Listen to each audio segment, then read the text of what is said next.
ప్రతిపక్ష హోదా, leader of the opposition. Recent గా జరిగిన అసెంబ్లీ సమావేశాల్లో జగన్మోహన్ రెడ్డి గారు హాజరయ్యి వితిన్ 2 minutes లో బయటకు వచ్చేశారు. దానికి కారణం తనకి తన పార్టీకి ప్రతిపక్ష హోదా ఇవ్వాలని. దీనిపై కళ్యాణ్ గారు వెంటనే రెస్పాండ్ అవుతూ, మీకు ప్రతిపక్ష హోదా ఈ 5 సంవత్సరాల్లో దొరకదు, దానికి కారణం రాజ్యాంగం ప్రకారం మీకు 10% సీట్లైనా వచ్చి ఉండాలని అన్నారు. 21 సీట్లు ఉన్న జనసేన, 11 సీట్లు ఉన్న వైసీపీకి ప్రతిపక్ష హోదా ఎలా వస్తుంది?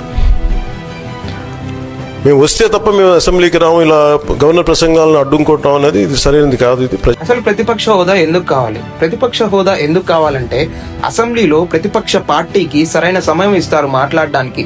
వాళ్ళ కోసం separate protocols and separate media counter ఉంటుంది.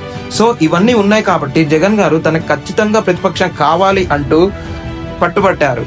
సో ఈ రోజు ఈ విషయం మీద కళ్యాణ్ గారు చేసిన వ్యాఖ్యల్ని పరిగణిస్తూ ఒక రిపోర్టర్ జగన్ గారిని అడిగితే, జగన్ గారు అసందర్భంగా కళ్యాణ్ గారు ఒక ఎమ్మెల్యేకి తక్కువ, కార్పొరేటర్కి ఎక్కువ అని వ్యాఖ్యానించారు. దీన్ని జనసేన నాయకులు వెంటనే ఖండిస్తూ జగన్ గారు కోడికత్తికి ఎక్కువ, గొడ్డలికి తక్కువ అని వాళ్ళు విమర్శించారు. కానీ నిజానికి 2024 ఎన్నికలు మనం చూసుకున్నట్లయితే జగన్ గారి కంటే పవన్ కళ్యాణ్ గారికి భారీ మెజారిటీ వచ్చింది. అండ్ జగన్ గారికి 11 సీట్లు వచ్చినట్లయితే కళ్యాణ్ గారికి 21 సీట్లు వచ్చింది.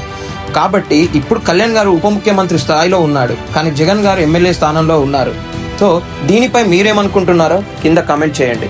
ఇలాంటి పొలిటికల్ ఇన్ఫర్మేషన్ తెలుసుకో సోదరా. న్యూట్రల్ జ్ఞానం సబ్స్క్రైబ్ చేసి